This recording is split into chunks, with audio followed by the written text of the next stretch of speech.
बाडरे के तालके जो दर्जो ॾियारण लाइ बाडरे तालका मूवमेंट पारां जारी जुदोजहद के हवाले से 51 हफ़्ते ते भी कोरोना वायरस सबब लागू लॉकडाउन दौरान समाजी विथी के बरकरार रखंदे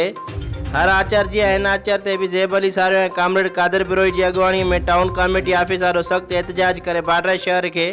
तालके जो दर्जो ॾियण जो मुतालबो कयो वियो। एहतजाजी मुज़ाहिरे में बाडरा के मुख्तलिफ़ सियासी समाजी तंजीमुन के नुमाइंदन असगर नूनारी, मुनवर नूनारी, दोदो देशी, नूर मोहम्मद बुलेदी, फिदा तुनियो, फताह कोलाची, मुस्मात हाकिमजादी अबड़ो, इकबाल कांदड़ो, पेंटर जुबैर सुमरो, कोड़ल मल्ला, जान मोहम्मद मुगेरी, साहफिन नबी रज़ा बलोच, अली अनवर अस्करी, सरवेज मंगी,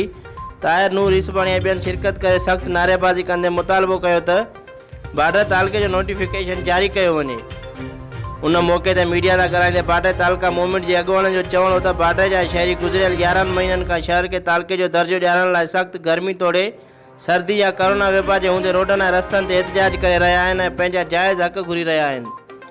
पर वक़्त जा हुकुमरान अंध जे घोड़े ते सवार थी अखियूं बंदि करे वेठल आहिनि, ख़ालिस ऐं जाइज़ अवामी मसइले खे हल करण लाइ तयारु न आहिनि।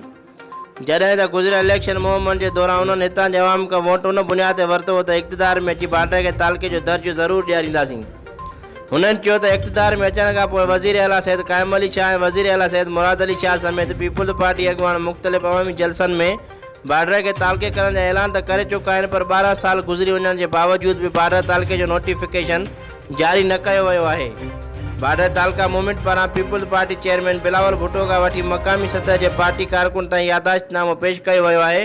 ऐं खेनि पंहिंजा कयल वाइदा यादि ॾियारिया विया आहिनि, पर उन्हनि तरफ़ां का बि मुसीबत मोट न ॾिनी वई आहे, जंहिंमां साबित थिए थो त मौजूदा हुकुमरान बाडर वासियुनि जो जाइज़ मुतालबो मञण जे हक़ में न आहिनि।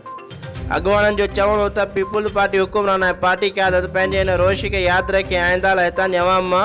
का सुठी मोट मिलण जी उम्मीद न रखे। अॻुवाणनि वधीक चयो त असांजो इहो एहतजाज मुतालबे जी मञता ताईं जारी रहंदो। Wahid Sindhi, Sindh social news, border.